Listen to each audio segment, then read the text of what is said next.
¿Son el Hades y el paraíso un lugar? Esa es la pregunta que da título al tema de hoy. Si el Hades es un lugar, el paraíso es un lugar, o qué otra cosa son. Esta pregunta nos remite a una pregunta más. ¿Qué sucede con los hermanos que han muerto y todavía la resurrección no llega? Muchos de nosotros hemos perdido algún familiar y por supuesto antes que nosotros muchos otros creyentes han fenecido, pues desde la iglesia primitiva y seguramente también, han fenecido, han muerto muchos otros creyentes anteriores a la llegada, a la encarnación de Jesús. ¿Qué sucede con esas personas? Entre el momento de su muerte o de nuestra muerte y el día que Jesús regrese y se cumpla la resurrección, se efectúe la resurrección.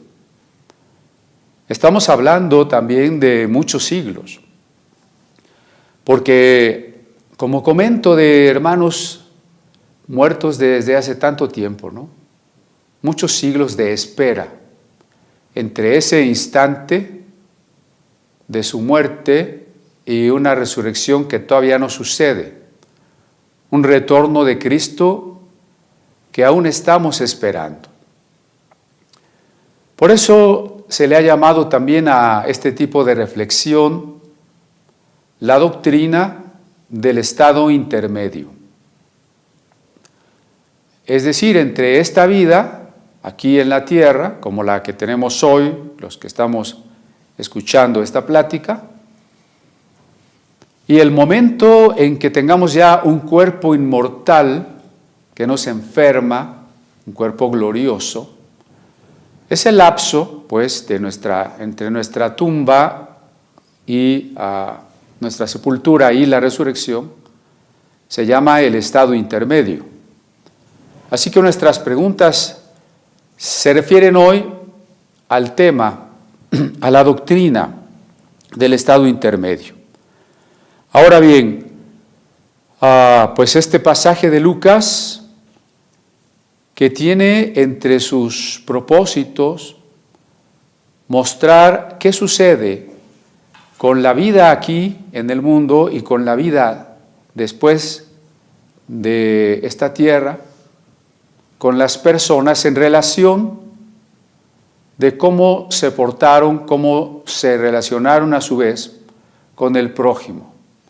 ¿Cuál fue su actitud, su servicio, su amor con el prójimo?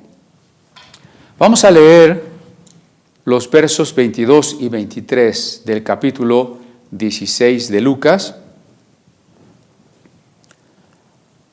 Aconteció que murió el mendigo y fue llevado por los ángeles al seno de Abraham, y murió también el rico y fue sepultado.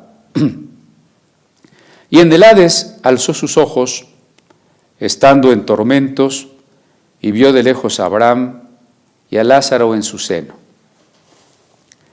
Tras de mí hay un panorama de la iglesia de San Etienne,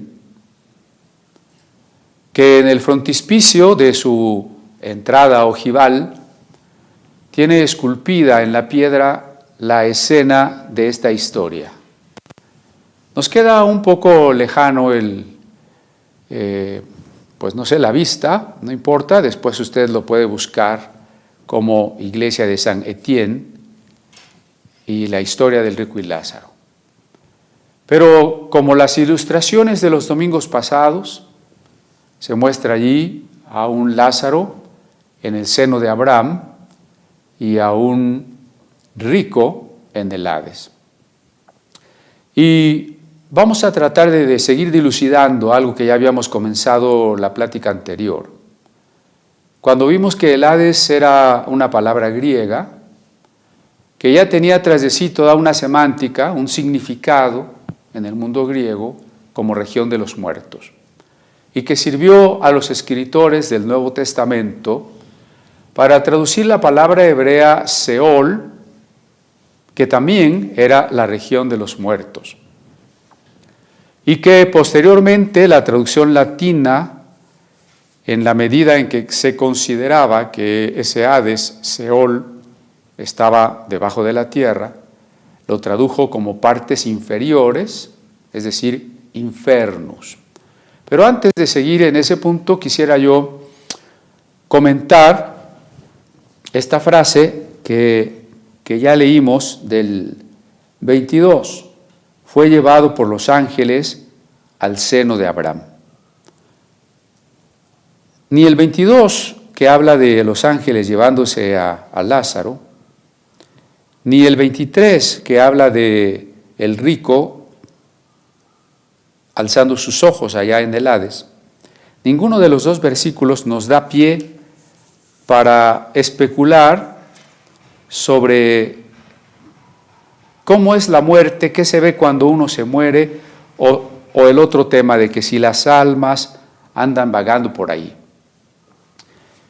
Hay libros, hasta películas, y es creencia común que cuando una persona está muriendo, ve un túnel y una luz.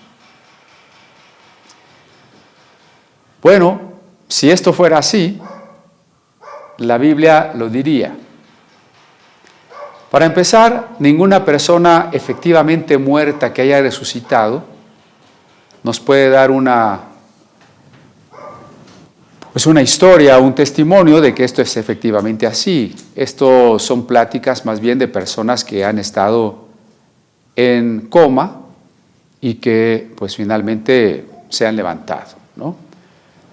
Pero bueno, esto puede ser una acción meramente del cerebro, esto puede ser solamente una acción de las neuronas, de ciertas formas fisiológicas, pues, de responder de nuestro cuerpo, de nuestro cerebro, y no garantiza que efectivamente cuando estamos por morir veamos un túnel y finalmente veamos una luz.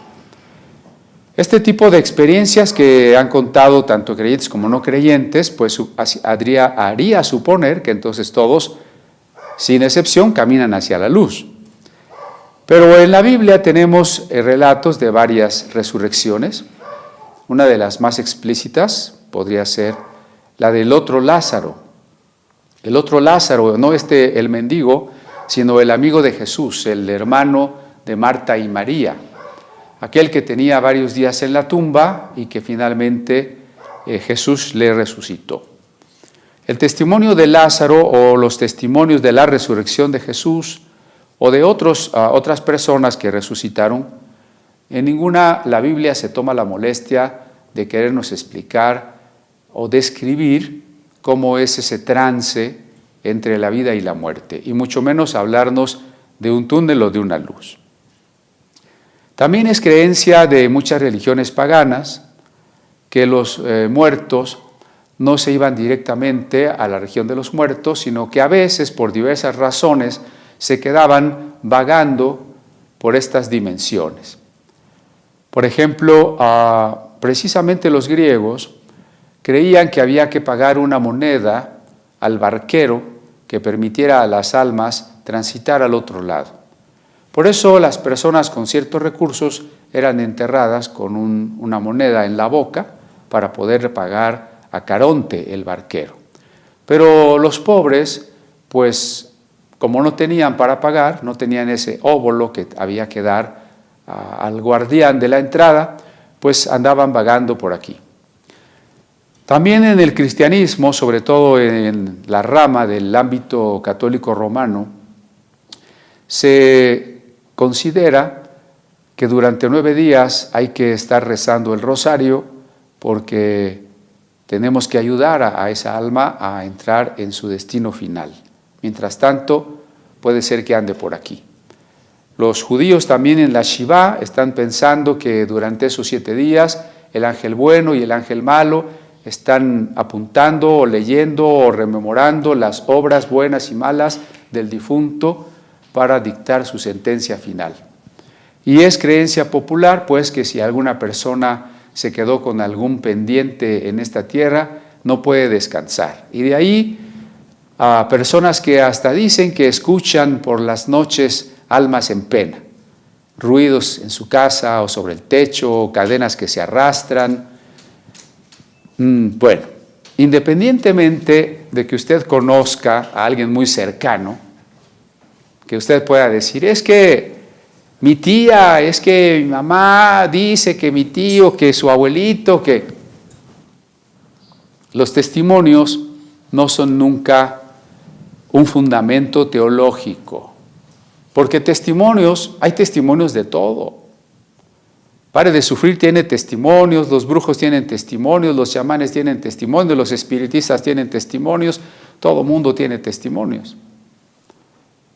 Tenemos que apegarnos a considerar que lo importante para la fe está en la Biblia. Si es importante para la fe, está en la Biblia. No todo está en la Biblia, tampoco caigamos en una afirmación descabellada. La Biblia tiene una respuesta para toda pregunta. No, si yo quiero saber cómo se cuecen los frijoles, no lo voy a encontrar en la Biblia. La Biblia sí tiene una respuesta para todas las cosas que son importantes para la fe. Se lo dice Pablo a Timoteo.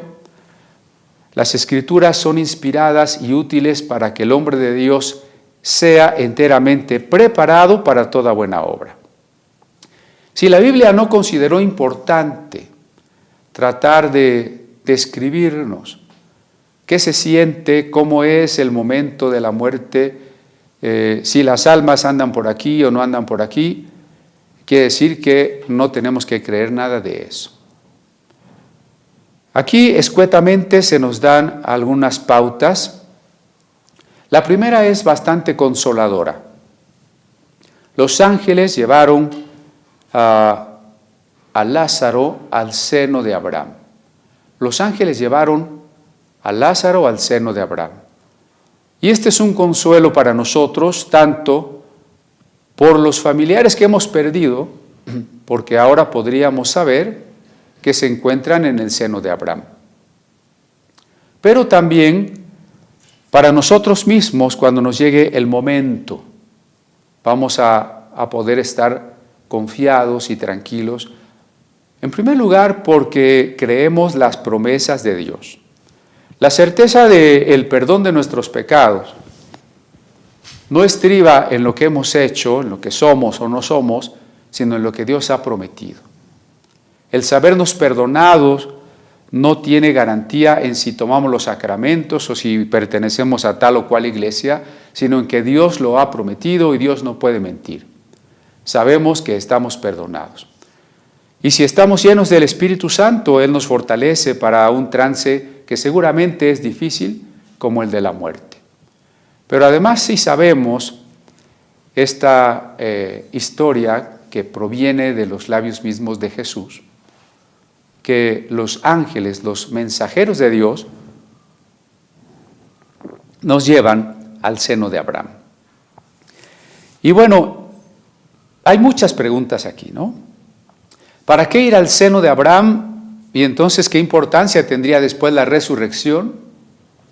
O la postura de algunos grupos religiosos que usan la Biblia, pero que dicen que el alma no existe, que el alma es solamente sinónimo del cuerpo.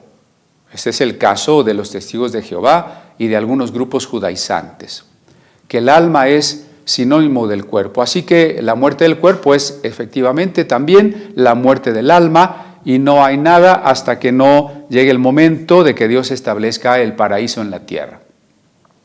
Otros grupos piensan que sí hay alma, pero que el alma queda inconsciente, queda dormida desde el momento de la muerte hasta que Cristo venga. El muerto no se entera de nada. Por supuesto, para todo esto hay versículos, ¿no? Por ejemplo, algunos versículos, sobre todo de los Salmos, del Eclesiastés, donde dicen que el muerto no alabará a Dios, que el alma nada sabe, que el hombre como el animal simplemente entregan el aliento a Dios en el momento de la muerte. Y entonces se acusa a los cristianos que creen en un alma diferente al cuerpo y que pervive al cuerpo. Son dos cosas, ¿no? Un alma diferente al cuerpo y que pervive al cuerpo. Les acusan de influencia griega, porque quienes creían en un alma diferente al cuerpo, pues eran también los griegos. Entonces yo quisiera, en primer término, que veamos ciertos pasajes, sobre todo del Nuevo Testamento, para ver si allí está implícitas dos cosas, ¿no? Una, que hay un alma diferente al cuerpo. Y segundo, que esa alma pervive de manera consciente al cuerpo. ¿Sí? Recuerden que son dos objeciones, ¿no? Si el alma es diferente al cuerpo y si vive después de que el cuerpo ha muerto. Vamos a ver varios pasajes. Primera, vamos a ver en Lucas, precisamente que hemos estado estudiando Lucas, un capítulo que ya platicamos, el capítulo 12, en los versículos 4 y 5. Mas os digo, amigos míos, no temáis a los que matan el cuerpo y después nada más pueden hacer. Pero os enseñaré a quién debéis temer. Temed a aquel que después de haber quitado la vida, tiene poder de echar en el infierno. Sí, os digo, a este temed. Y su pasaje paralelo, que está allá en el Evangelio de Mateo, capítulo 10, temed a aquel que después de muerto el cuerpo puede echar cuerpo y alma en el infierno. Entonces, si la muerte del cuerpo es todo y luego queda la inconsciencia, y Lucas 12 dice no teman a los que matan el cuerpo, bueno, pues entonces ya una vez que el cuerpo se muere, no pasa nada, no hay conciencia, no hay nada que temer.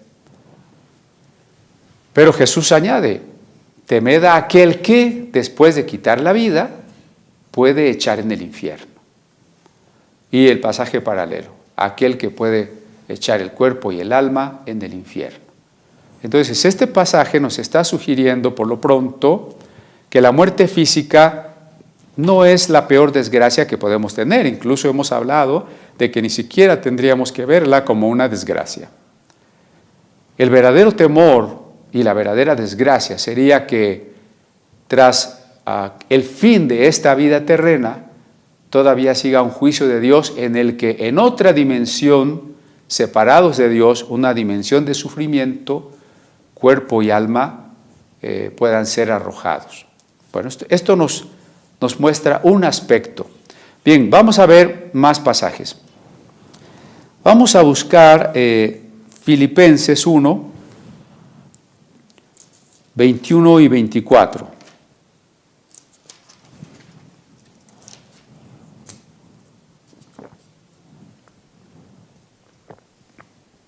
Hay muchas doctrinas, hay muchos grupos y personas que predican cosas equivocadas. Por eso primero tenemos que estudiar la Biblia y predicar con temor y temblor. Y segundo, tenemos que insistir en que nos apeguemos al texto bíblico, porque es triste que muchas de esos videos de predicaciones judaizantes o de movimiento de la fe, de suponer que las oraciones son poderosas, tienen miles de visitas. 50,000, 100,000, 500,000 de visitas. Y me da mucha tristeza pensar en cuántas personas se están dejando engañar, cuántas personas hambrientas de una palabra de Dios.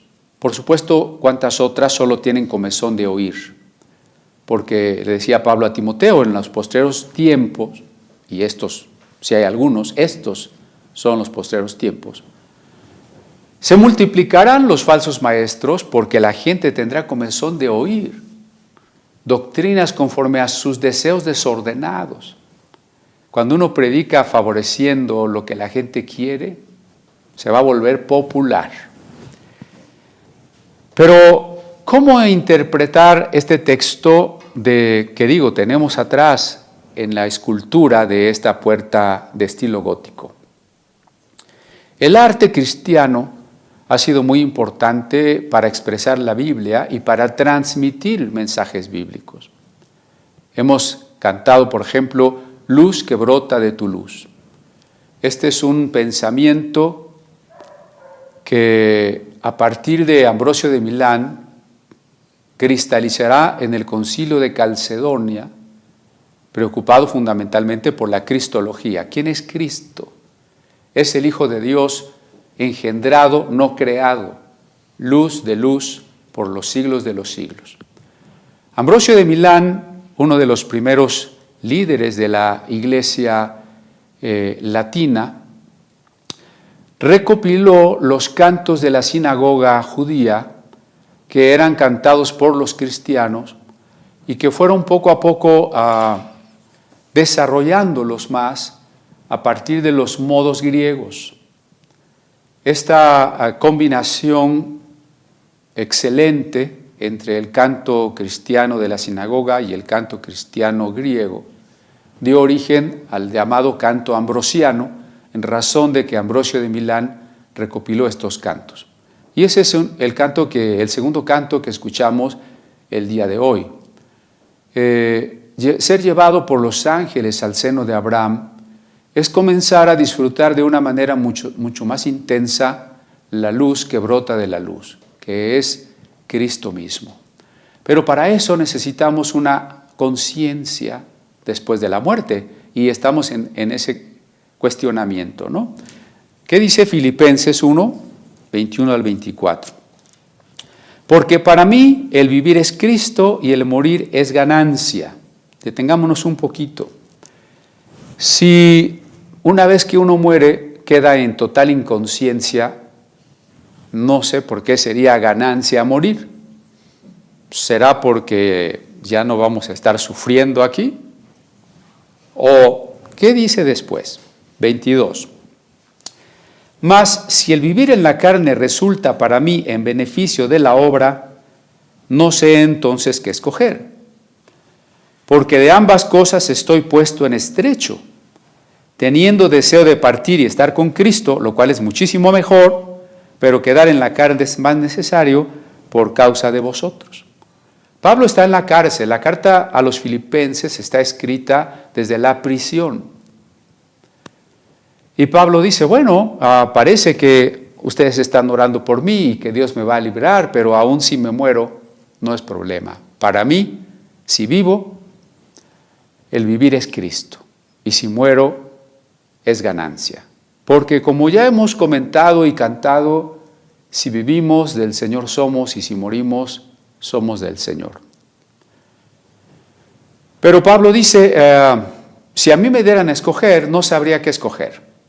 A mí me gustaría seguir viviendo porque sería útil para ustedes seguir enseñando, seguir predicando, seguir escribiendo. Pero morirme, y fíjense cómo lo dice al final del verso 23. Teniendo deseo de partir y estar con Cristo, lo cual es muchísimo mejor. Cuando partimos de esta vida, entonces, de acuerdo con las palabras de Pablo, palabras clarísimas, estamos con Cristo, lo cual es muchísimo mejor. Estar en esta tierra donde hay aflicciones, muchos tipos de aflicciones, la aflicción de ver a un mundo hundido en el pecado y en la mentira, y las aflicciones individuales de enfermedad y de tantas otras cosas, no se comparan con este estar con Cristo, lo cual es, por supuesto, muchísimo mejor.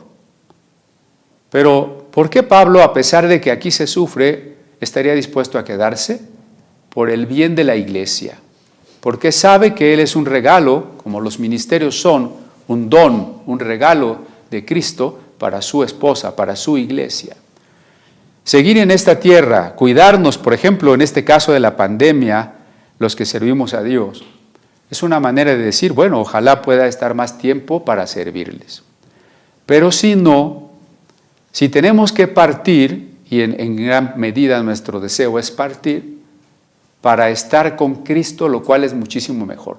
Esto por lo pronto nos empieza ya a contestar con más claridad la pregunta. ¿El alma es distinta al cuerpo? Parece que sí, porque si a Pablo le cortan la cabeza, como efectivamente algunos años después de escribir esta carta lo hicieron, el cuerpo aquí se queda, pero entonces algo de Pablo tiene que estar con Cristo, sino ¿qué quiere decir? Partir de aquí y estar con Cristo. Y el alma estará consciente, claro, porque si no está consciente, ¿cómo sabe que está con Cristo y que es muchísimo mejor? Pero vayamos a más pasajes. Por ejemplo, en la segunda carta a los Corintios, estoy usando textos paulinos porque no voy a tomar ahora pasajes del Antiguo Testamento, ya los cité grosso modo, porque a veces se citan, decía yo, para afirmar que el alma es el cuerpo o que el alma no está consciente. Pero recuerde que la revelación es progresiva. ¿Qué dijo Cristo? ¿Qué dijeron los apóstoles? Cuando el Mesías apareció y cuando nos dejó la luz para comprender a la ley y los profetas, ¿qué dijo Cristo respecto de eso? ¿Qué dice el Nuevo Testamento? 2 Corintios capítulo 5, dice a partir del verso 6. Así que vivimos confiados siempre, sabiendo que entre tanto que estamos en el cuerpo, estamos ausentes del Señor. Bueno, ok. Dios es omnipresente. Así que cuando a veces decimos que alguien que murió ha partido a la presencia del Señor, es entendible siempre y cuando no olvidemos que Dios es omnipresente y que siempre nosotros aquí, ahora, donde quiera que estemos, estamos en la presencia del Señor. También se dice una frase muy equívoca: vamos a alabar, vamos a cantar para, diríamos entre paréntesis, emocionarnos, y se dice para entrar en la presencia del Señor. Siempre estamos en la presencia del Señor. Pero entonces, ¿a qué se refiere Pablo aquí? Se refiere a una manera de percibir nosotros, de una manera más clara e íntima, la comunión con el Señor. A eso se refiere. Entonces, 6. Vivimos confiados siempre y sabiendo que entre tanto que estamos en el cuerpo, estamos ausentes del Señor, porque por fe andamos, no por vista. O sea, al Señor no lo hemos visto nunca, entonces nuestro caminar y nuestro amor por Él es en la fe. Pero confiamos y más quisiéramos estar ausentes del cuerpo y presentes al Señor. Sí, en este mundo andamos por fe, el Señor está con nosotros, pero más quisiéramos y confiamos en ¿qué? En que cuando ya no estemos en el cuerpo, ¿dónde estaremos según el verso 8? Presentes al Señor. Por tanto, procuramos también, o ausentes o presentes, serle agradables, porque es necesario que todos nosotros comparezcamos ante el tribunal de Cristo para que cada uno reciba según lo que haya hecho mientras estaba en el cuerpo, sea bueno o sea malo. Este giro, estar en el cuerpo, estar ausentes del cuerpo, nos enseña que una parte de nosotros es más que el cuerpo.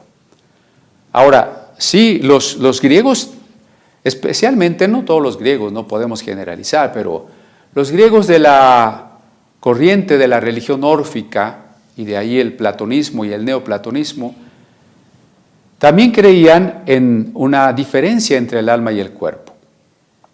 Su error, sin embargo, estuvo en suponer que el yo importante, el verdadero yo, era el alma y no el cuerpo. Y en eso la Biblia nos enseña algo diferente. La Biblia, como estamos leyendo, sí enseña que hay cuerpo y alma, y que el yo puede estar en el cuerpo o ausente del cuerpo, pero la Biblia nos enseña que ese yo es también, y en primer lugar, mi cuerpo. Recuerden desde Génesis. Formó Dios al hombre del polvo de la tierra y sopló en su nariz nefesh, aliento, respiración, vida. Somos ante todo el cuerpo.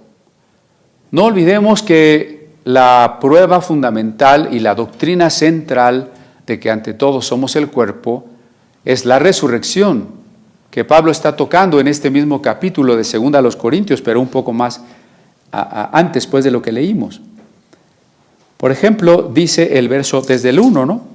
Sabemos que si nuestra morada terrestre, este tabernáculo, fíjese la comparación, como mi cuerpo se gasta y se va a morir, es comparado a una tienda de campaña, pues que no es una construcción permanente. Entonces dice, si nuestro tabernáculo se deshiciere, tenemos de Dios un edificio, una casa no hecha de manos eterna en los cielos. Se refiere a nuestro cuerpo resucitado. No lo interprete como unas casitas de oro que hay por allá arriba, ¿no? Que incluso a veces leemos en Juan 14, voy pues a preparar lugar para vosotros. Y dicen, ya ven, el Señor fue a preparar lugar. Pero el Señor es un arquitecto y un constructor muy tardado, lleva 2000 años construyendo casitas. No, hay que entender que lo que el Señor está preparando es su iglesia, es la nueva Jerusalén, es la morada gloriosa, nuestro cuerpo inmortal. Tenemos un tabernáculo, este cuerpo que se deshace. Nos espera un edificio que no se deshace, nuestro cuerpo inmortal. Y por eso también gemimos deseando ser revestidos de aquella nuestra habitación celestial, dice el verso 2. Quisiéramos ya tener ese cuerpo inmortal y no estarnos enfermando, debilitando, esperando a ver qué día nos contagiamos. Pues así seremos hallados vestidos y no desnudos. Porque asimismo los que estamos en este tabernáculo gemimos con angustia, porque no quisiéramos ser desnudados sino revestidos para que lo mortal sea absorbido por la vida. Pero entonces esto nos retorna a nuestra pregunta. Pablo dice que anhelamos el cuerpo inmortal, pero si nos morimos y no ha llegado la resurrección, ¿qué pasa?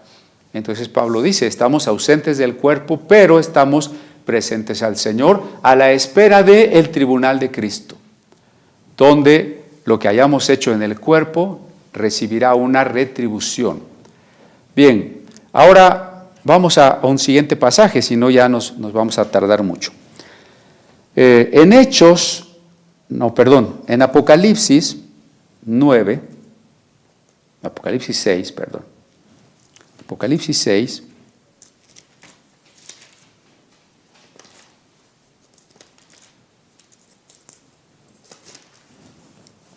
Dice en el versículo 9, 6, 9. Cuando abrió el quinto sello, vi bajo el altar las almas de los que habían sido muertos por causa de la palabra de Dios y por el testimonio que tenían. Uno de los 7 sellos, el quinto sello, que son símbolos de lo que está sucediendo en la historia entre el momento en que Cristo se fue y el tiempo en que Cristo regrese. El quinto sello simboliza a todos los creyentes que han sido martirizados por la fe.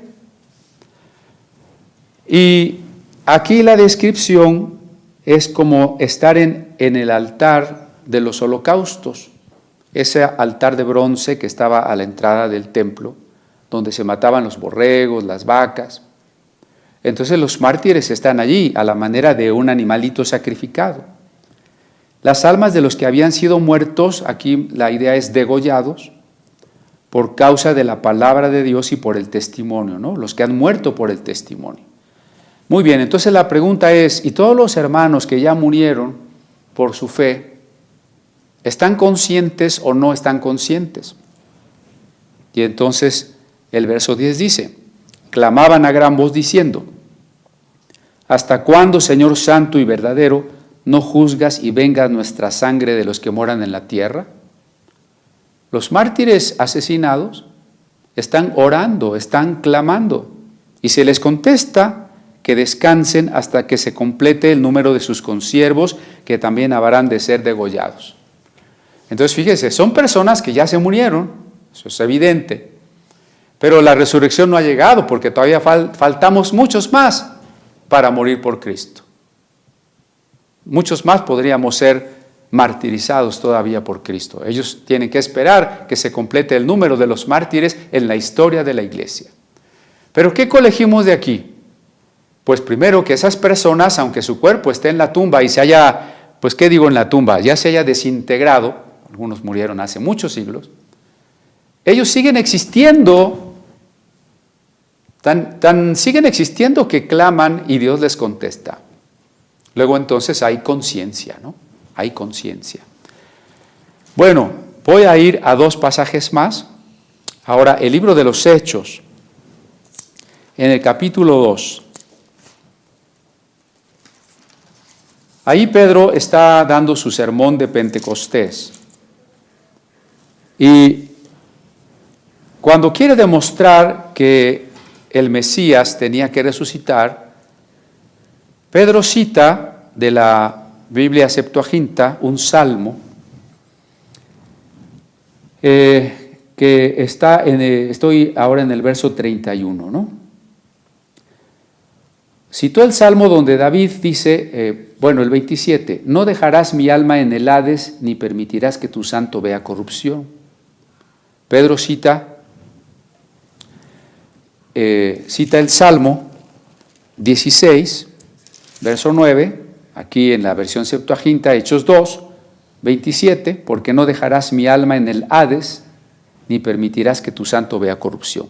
Entonces Pedro se pregunta, si David estaba tan seguro que no se quedaría en el Hades, pero David, dice, sigue sepultado, tan es así que tenemos su sepulcro hasta el día de hoy entre nosotros, dice Pedro, ¿no?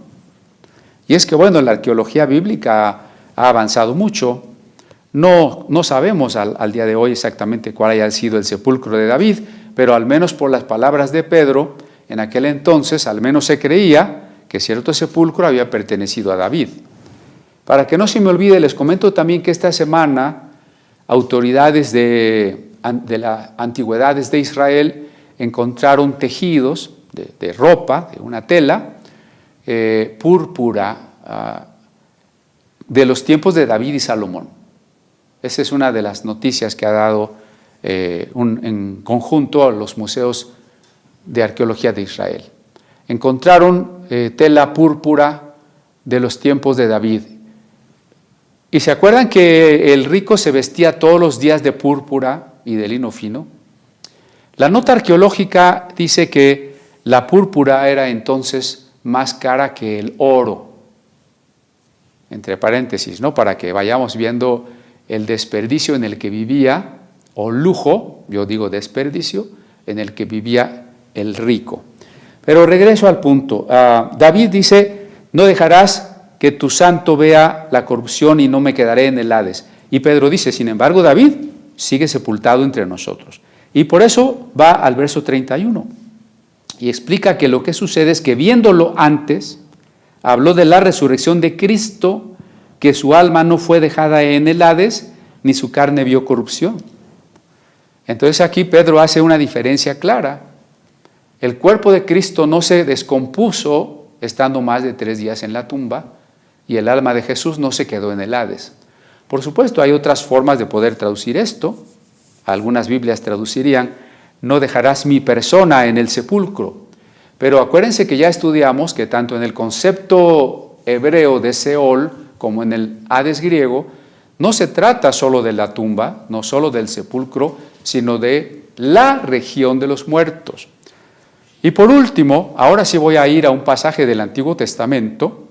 Claro, aquí Pedro estaba citando el Antiguo Testamento, pero a otro más, el libro de Jonás, para que veamos de qué manera tan clarísima nos va a decir la Biblia si se puede o no estar consciente, si se puede o no orar cuando una persona está muerta. El capítulo 2, verso 1, y aclaro, tome usted el pasaje del gran pez de manera literal o figurada, ahora no importa, lo que importa es el mensaje. El verso 1 dice, entonces oró Jonás a Jehová su Dios desde el vientre del pez. Y seguro que en el vientre del pez usted no estaría vivo, además de estar masticado, estaría siendo digerido. Pero dice el verso 2, invoqué en mi angustia a Jehová y él me oyó, desde el seno del Seol clamé.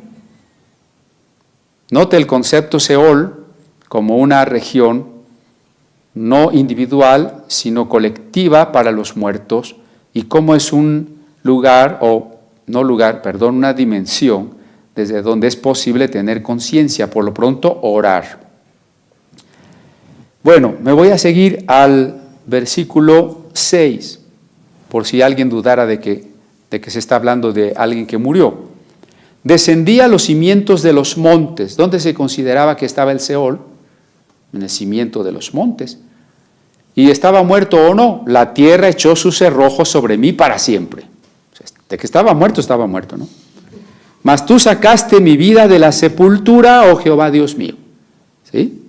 Claro, sepultura y Hades, las dos cosas, cuerpo y alma. Porque dice el 7, cuando mi alma desfallecía en mí, ¿cuándo? Pues cuando estaba muerto, mi cuerpo sí estaba inconsciente, por el cuerpo no se preocupe, si lo queman no lo va a sentir y si lo entierran no lo va a sentir. Pero cuando mi alma desfallecía en mí, me acordé de Jehová y mi oración llegó hasta ti en tu santo templo. O sea, aún muerto pude orar y Dios me escuchó, dice Jonás. Los que siguen vanidades ilusorias, o sea, los que siguen dioses falsos, entiéndase aquí, abandonan la misericordia de Dios. Yo diría que entre las vanidades ilusorias está también confiar en la religión judía, confiar en la ley. ¿Por qué es ilusorio? Porque no nos salva la religión, ninguna religión, ni la religión judía nos puede salvar. La ley no nos puede salvar. El que confía en vanidades ilusorias, su misericordia abandona. Y entonces, la esperanza de la resurrección se expresa en el 9. Con voz de alabanza te ofreceré sacrificios. O sea, otra vez voy a poder ir al templo a pagar lo que prometí, las salvaciones de Jehová. Por supuesto que esta oración de Jonás, puesto que Jonás es tipo de Cristo en su muerte, así lo dijo Jesús, como Jonás estuvo en el vientre del gran pez, así estará el Hijo del Hombre en el seno de la tierra. Si Jonás es tipo de Jesús y Jonás ora desde la muerte, esperando que Dios le va a levantar, eso significa que Jesús, como lo expresa Pedro en Hechos 2, reposó en esperanza de que Dios no dejaría el alma de su santo en el Hades. Bueno, yo espero que estos pasajes sean por el momento suficientes para comprender que hay un alma diferente al cuerpo, no más importante que el cuerpo, ni diferente al yo. El cuerpo no es diferente al yo, porque esta idea que mucha gente dice hoy es que mi verdadero yo, dicen los esotéricos, nueva era, mi verdadero yo, como pensando que hay un yo interior que no tiene nada que ver con lo que físicamente somos, idea que ya recuperaron los ideólogos de género cuando dicen soy un hombre atrapado en cuerpo de mujer o soy una mujer atrapada en cuerpo de hombre. Eso es una tontería, ¿no? Están aceptando una doctrina New Age de un verdadero yo que no es el cuerpo. Pero la Biblia nos deja claro que somos el cuerpo. Pero que no somos solo el cuerpo, somos también el alma. Esta identidad inmaterial que se forma en nosotros a partir de las funciones neurológicas en nuestro cerebro, conforme vamos creciendo y viviendo, nuestra alma se va conformando. A partir de nuestra voluntad, las cosas que sabemos, lo que recordamos, la conciencia ética, los sentimientos, todo eso es el alma.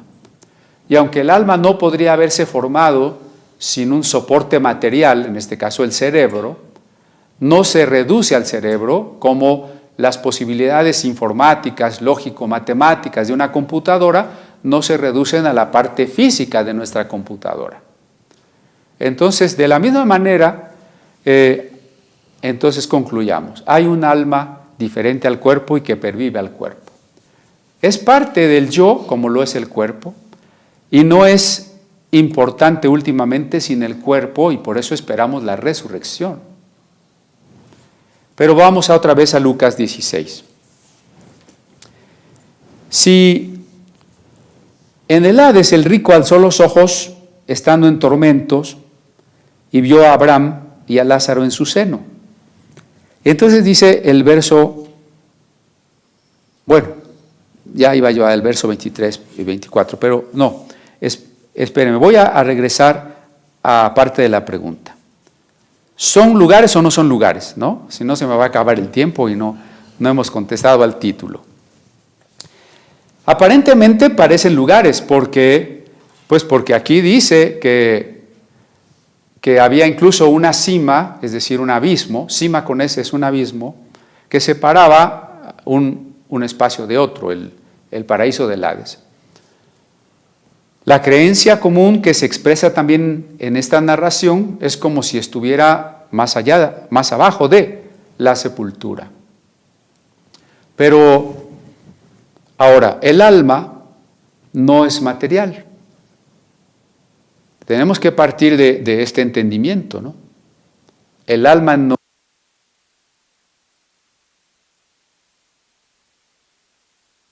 una dimensión que no es la de esta tierra, como los pasajes en los que hemos leído, nos deja claro que no es material. Tantito, profe, es que parece que se apagó el micrófono. Entonces, sí, puede ver. Sí, las pilas.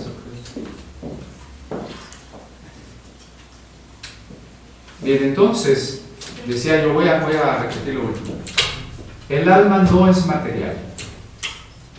El alma como esta posibilidad de una parte de mí, de estar en dimensiones no terrenas, exige que el alma no sea material.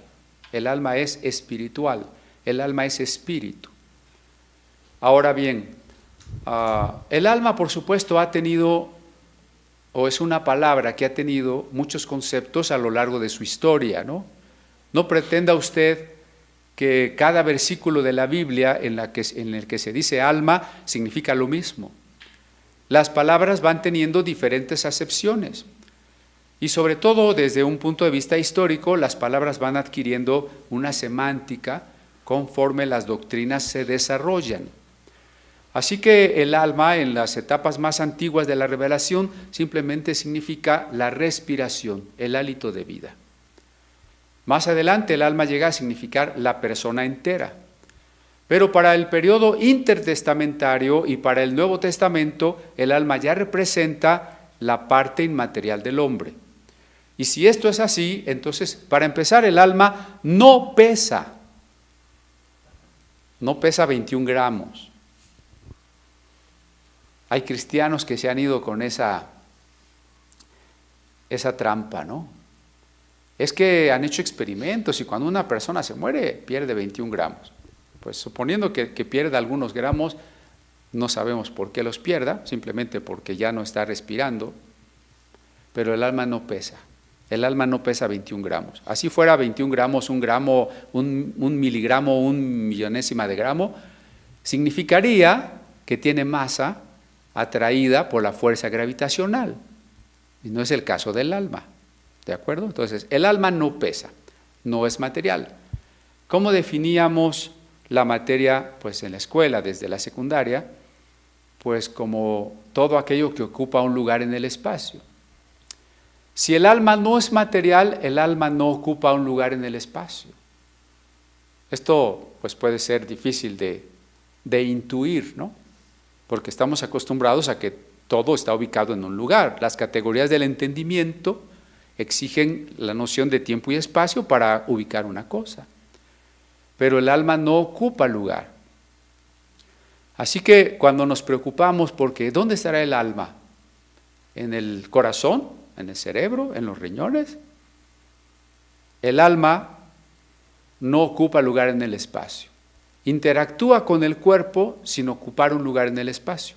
Claro, esto es un problema muy complicado porque la filosofía, desde que nace en Grecia hasta la Edad Media, se va a preocupar por el problema alma-cuerpo. Problema que la filosofía actual, para no llamarle alma, le llama de otra manera, el problema mente-cuerpo. Pero es toda una rama de la filosofía, con muchos pensadores, con argumentos muy complicados a favor y en contra de la existencia del alma, que en este momento no vamos a abordar. Pero por lo pronto solo afirmemos que el alma no es material. Y si el alma no es material, conclusión, el alma no ocupa un lugar en el espacio. Por tanto, el Hades y el paraíso no son lugares. Ahí está la respuesta. No son lugares. Son estados, son relaciones.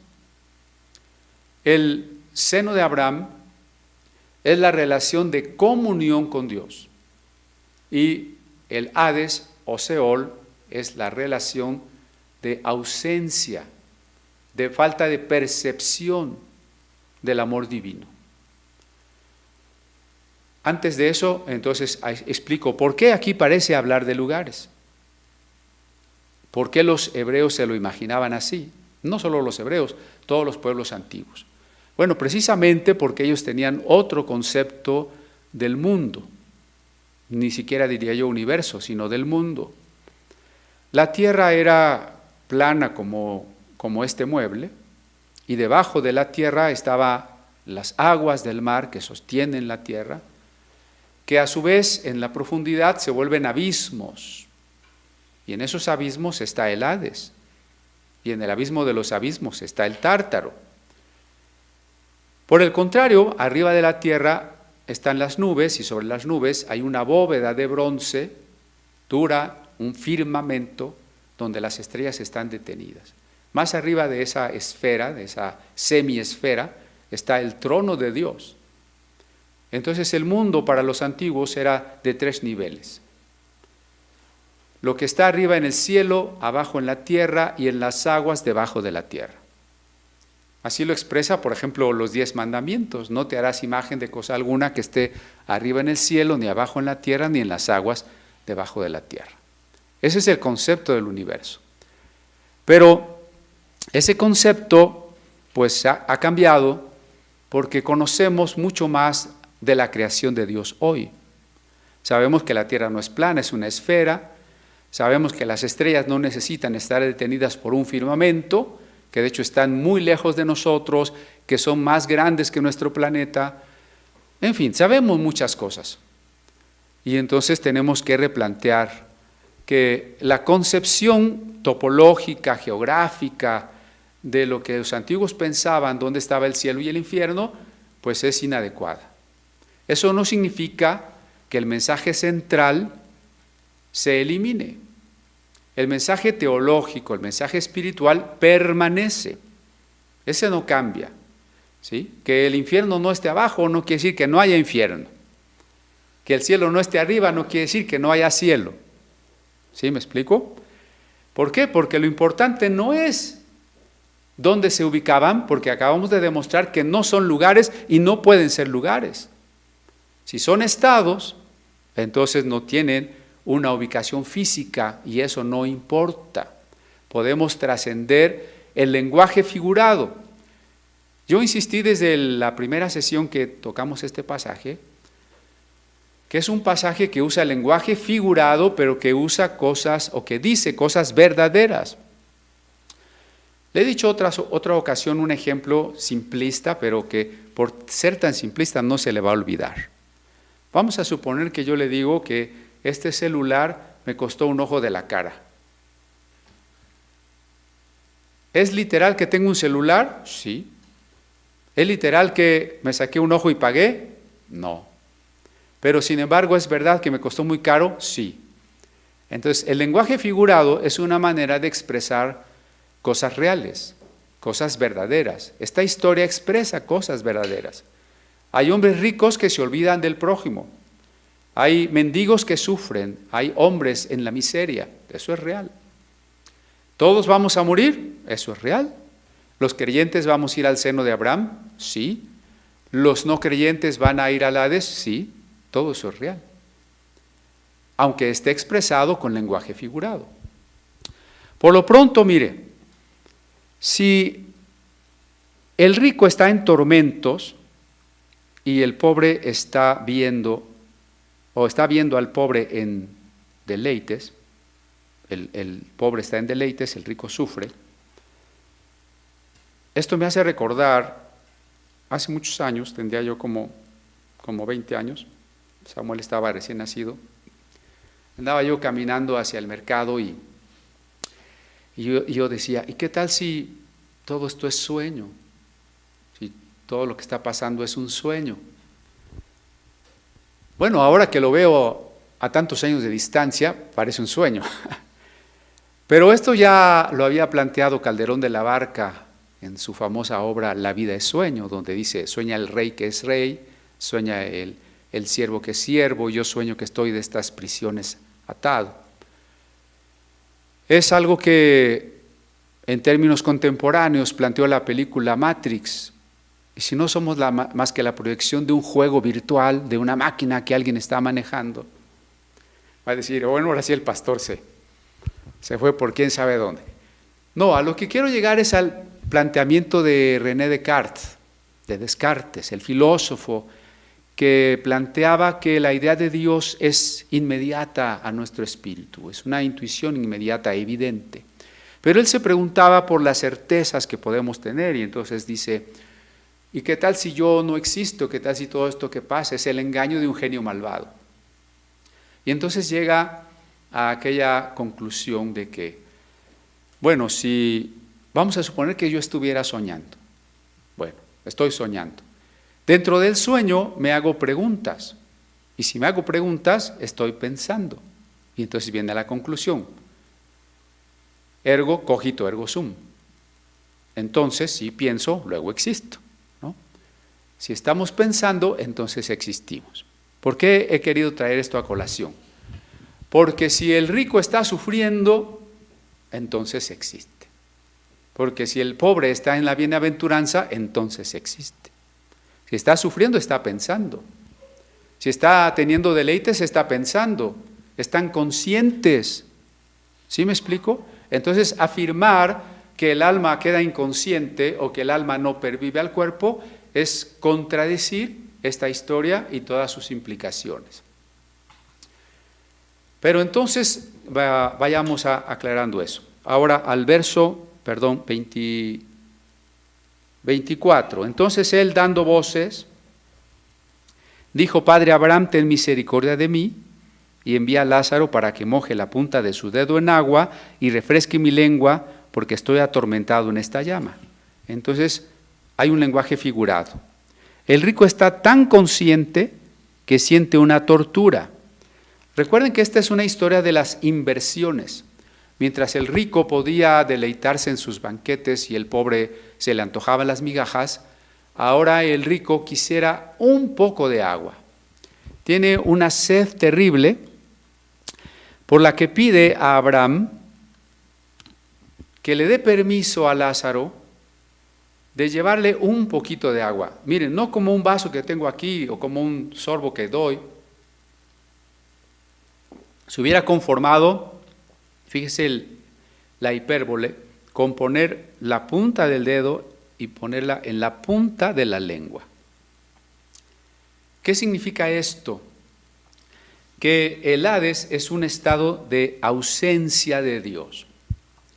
¿Qué es el Hades? Es el estado, por lo pronto en este intermedio, es el estado en el que el alma no puede ya percibir nada de la luz, de la vida, ni del amor de Dios. ¿Y eso qué implicaría? Bueno, implicaría en primer lugar que en esta vida, aún como incrédulos, ateos o satanistas, percibimos mucho de Dios, que nos da una familia, que nos da la vida, nos da la comida, nos da la luz del sol, nos da la oportunidad de seguir tomando decisiones, nos sigue llamando a su gracia siempre. Pero una vez que la persona muere, no hay más remedio. Y entonces el alma entra en un estado de oscuridad absoluta. Estoy, sin hacer más búsqueda de pasajes, pero estoy aludiendo a otros pasajes. Son las tinieblas de afuera, dice Jesús. Es una oscuridad absoluta. Imagínese a usted mismo por un momento en una dimensión donde todo es absolutamente oscuro, donde además usted estaría absolutamente solo. No hay amigos, no hay familiares, Nadie de los que usted haya conocido, amado o que usted quisiera tener cerca. Nadie. Angustia. Desesperanza absoluta porque el alma percibe que nunca va a poder salir de esa postración. El lenguaje figurado lo expresa aquí como una gran sed que sería saciada con algo ínfimo, pequeñísimo, con el simple hecho de tener el mínimo contacto amoroso con un ser, con otro ser. Ese amor que el rico no tuvo para el pobre al darle un poco de comida, es expresado ahora como una micromigaja de amor si Lázaro pudiese ponerle un poquito de agua en la lengua. ¿Sí? Entonces, otros pasajes describen esto como un gusano que nunca muere, otros como un fuego que nunca se apaga, otros, como digo, las tinieblas en las que será el lloro y el crujir de dientes. Son descripciones todas ellas terribles, y todas ellas podríamos entenderlas mejor cuando hemos tenido un dolor amoroso. Cuando alguien amado ha partido, cuando alguien amado se ha enojado con nosotros, cuando nos ha abandonado y sentimos esa gran ausencia. Pues el amado verdadero, el amado por excelencia, el amado para el cual existimos es Dios, aunque en esta vida no nos hubiésemos dado cuenta, el amado es Dios. Y cuando entramos en la muerte sin haber escogido por el amado, entonces el alma ahora percibe su gran error. Pero ya no hay nada que hacer. Al haber optado por no querer nada, ninguna relación con el amado, entonces ha entrado en la oscuridad, en la soledad absoluta. Y esto no porque Dios quiera. El deseo de Dios no es mandar a nadie al infierno. Esto debe quedar claro, porque no veamos a Dios como alguien que Él decidió, que quiere mandar a estos al infierno, que a estos los escogió incluso antes que existieran para mandarlos al infierno. Dios no quiere mandar a nadie al infierno, tanto amó Dios al mundo, que para que no fueras al infierno, dio a su Hijo unigénito. Eso dice Juan 3:16, ¿no? Para que no se pierda. Dios no quiere. ¿Por qué las personas van al infierno? Pues porque así lo decidieron. El amor es una decisión. Decidieron no amar a Dios, no querer ver nada con Dios, no tener una relación con Dios. Entonces, tras la muerte, esa situación simplemente se prolonga ad infinitum. Entonces el infierno, Hades o Seol, tiene 3 etapas. Aquí me adelanto un poco porque seguro hay muchas dudas, ¿no? La primera etapa del infierno es esta vida sin Dios. Ya en esta vida, no tener a Dios, y a pesar de que hace que su sol salga sobre buenos y malos, no tener a Dios ya es la falta de sentido, la angustia, el desespero, la destrucción de la familia, el temor y la vacuidad que rigen nuestra vida. Ya es una primera dimensión de la separación. ¿Por qué digo el infierno en esta vida? Porque es la separación. Es precisamente la falta de comunión con el amado. Pero cuando la persona no creyente no se arrepintió, no tomó su decisión de amar a Dios y se muere, entonces su infierno no solamente se prolonga, sino que se agudiza, como lo describe el rico ahora, una sed tremenda, insaciable, insoportable.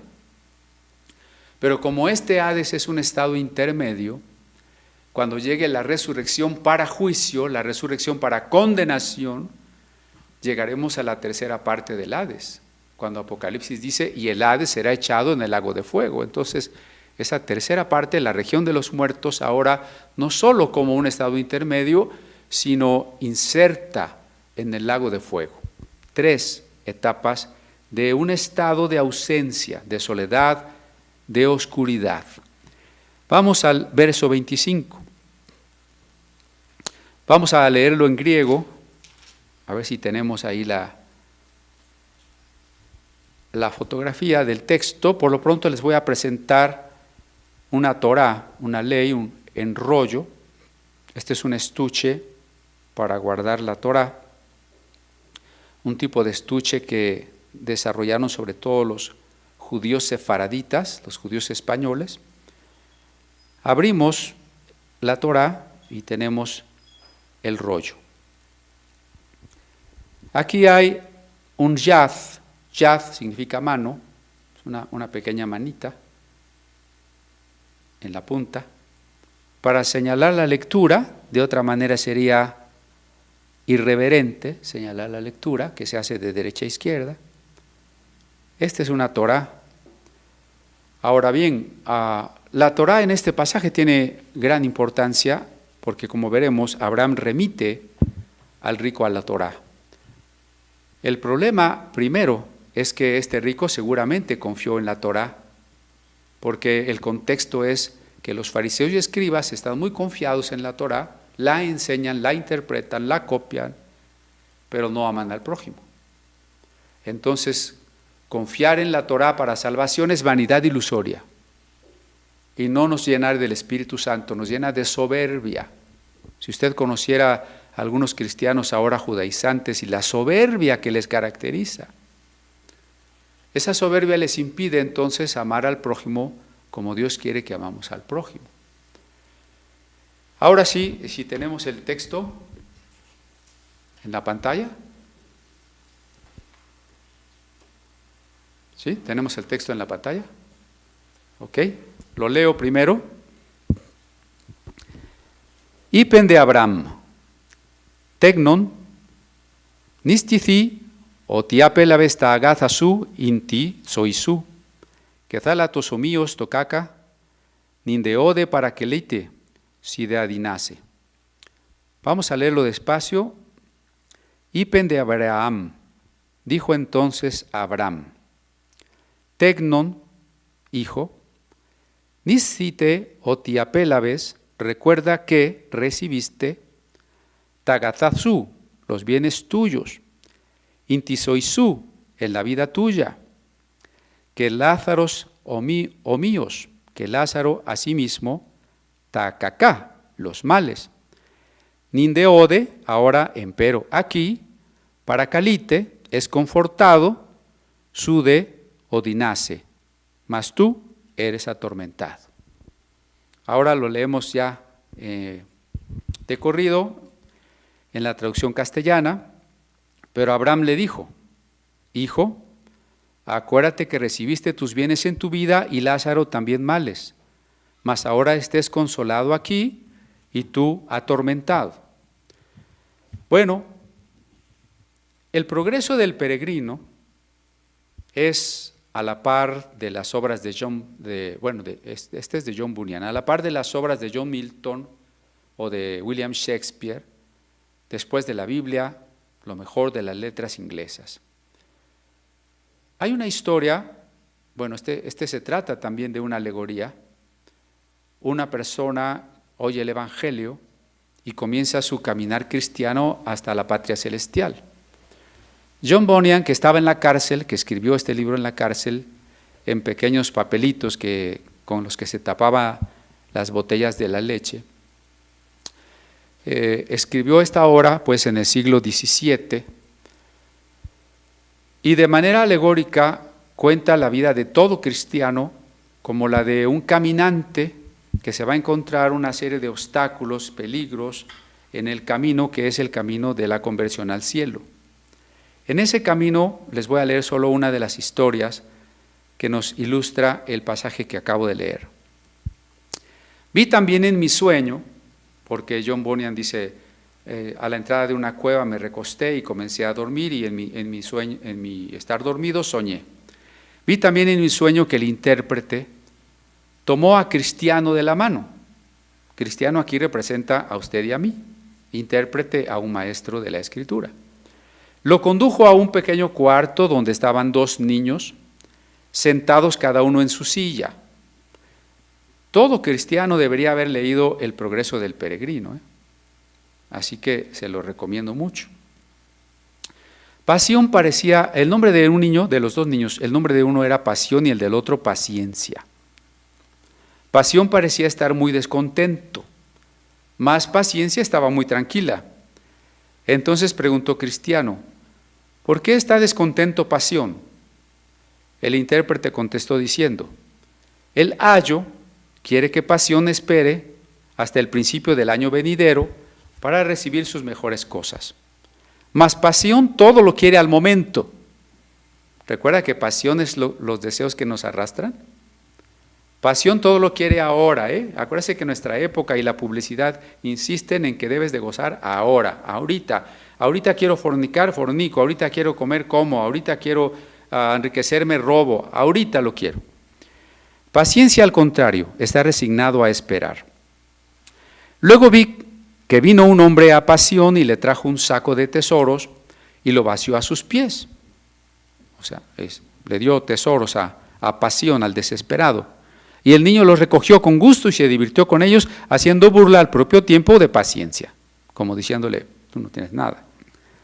Mas vi que en poco tiempo todo lo había desperdiciado y no le quedaron más que andrajos.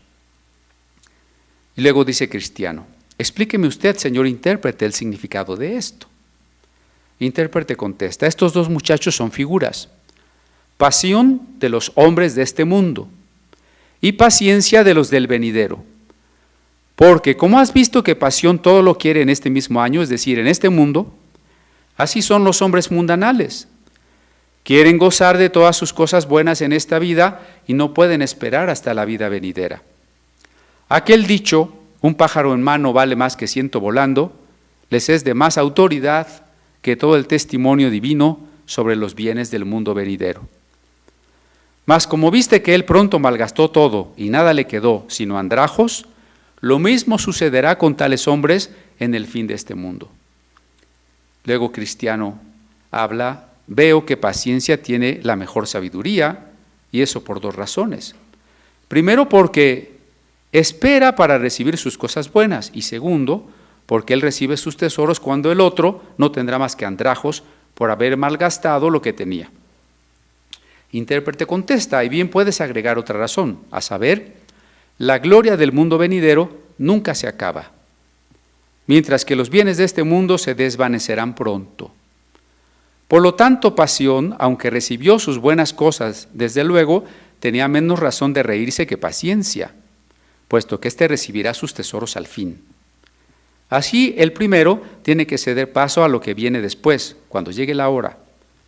Mas lo que es último no cede paso a nada, porque nada hay que le siga. Por esta razón, el que recibe su parte al último de todos, la tendrá para siempre. Así fue dicho al rico fatuo, recibiste tus bienes en tu vida, y Lázaro también males, mas ahora estés consolado aquí, y tú atormentado. Y así sigue la historia, ¿no? Lean El progreso del peregrino. Voy a ir cerrando, aunque por supuesto que nos quedan textos pendientes. Nos queda pendiente explicar qué es el seno de Abraham. De eso no hemos explicado nada, en qué consiste, es el paraíso o es algo diferente al paraíso, el seno de Abraham se fue al cielo, etc. Hay mucho que decir del seno de Abraham. Pero por lo pronto recordemos que cuando Abraham habla de esta inversión, tú tuviste tus bienes en la vida y Lázaro males, ahora él tiene bienes y tú males. Esta inversión no está hecha sino en función de lo que hicimos con el prójimo en esta vida. Ese es el mensaje de la historia, ¿no? ¿Qué hicimos con el prójimo en esta vida? No vamos a simplificar esta historia para decir, bueno, es que el rico, por ser rico se condenó, o porque andaba en placeres y fue mala persona, se fue al infierno. El mendigo, como era buena persona, pues se fue al cielo. No simplifiquemos. Recuerde que la salvación es por medio de la fe, por eso se llama seno de Abraham, es por gracia, pero que ya hemos explicado. La salvación es una decisión, porque Dios ya lo ha hecho. No estoy diciendo que nos salvamos por nuestras propias fuerzas. Dios ya hizo lo que tenía que hacer. Dios ya nos amó, Dios ya envió a su Hijo, Dios ya nos perdonó. Ahora es una decisión humana. Por eso el Espíritu Santo nos invita constantemente a tomar esa decisión, pero no nos obliga. La salvación es entonces la decisión de decirle sí a Dios, de aceptar su amor. Es una decisión amorosa y por tanto esa decisión se va a reflejar en la manera en que una vez que he experimentado el amor de Dios, voy a amar a mi prójimo en acción. Y viceversa, la condenación es por supuesto también una decisión de haber rechazado el amor divino, lo que se va a manifestar también en la manera en que no amo al prójimo. Y amar o no amar al prójimo son evidencias, no son causa de la salvación y de la perdición, son evidencia de que o ya hemos sido salvados o de que no hemos sido salvados. Contestando a nuestras preguntas iniciales entonces, ¿son el paraíso y el Hades lugares? No, son formas de relación con Dios. ¿Qué pasa mientras morimos y estamos en la sepultura, pero la resurrección no ha llegado? Estamos en el estado intermedio, sea en el Hades o sea en el paraíso. Por tanto, el alma, junto con el cuerpo, ambas cosas constituyen lo que yo soy. No puedo ser de manera cabal y completa sin cuerpo y alma, ambas cosas. Pero el alma es diferente al cuerpo y el alma sobrevive al cuerpo a la espera de que el cuerpo mismo resucite. Sirva esta predicación, además para haber despertado inquietudes, el que pensemos que si nuestra alma es llevada por los ángeles al seno de Abraham, el Señor nos brinde consuelo por nuestros familiares que han muerto y sobre todo los que en este año de pandemia han muerto. Sigámonos cuidando porque como Pablo queremos todavía estar aquí para servir al Señor. Estamos llegando a los 160,000 muertos y como en semanas pasadas, la crisis no cede en cuanto a las mentiras y fraudes con medicamentos, oxígenos, la saturación de hospitales, la falta de médicos, los obstáculos para que lleguen las vacunas, etcétera, etcétera. Debemos ser sabios. Y finalmente, si realmente hemos tomado una decisión amorosa para decirle sí al amor de Dios, entonces empecemos a actuar de manera más clara, contundente, en el amor al prójimo, al necesitado que está allí cerca de nosotros, para que un día no vayamos a sufrir una inversión de papeles. Los que ahora tenemos, no tengamos. No seamos como pasión, vivir solo para este tiempo, para disfrutar los deleites que tenemos a la mano. Vivamos como en la alegoría que leímos, como paciencia, sabiendo que ahora hay sufrimiento, que ahora hay necesidad de esperar, pero que lo mejor está por venir. Lo mejor es una promesa fiel de Dios que no puede fallar. Y en eso estamos confiados, en la vida eterna que Él nos ha ofrecido.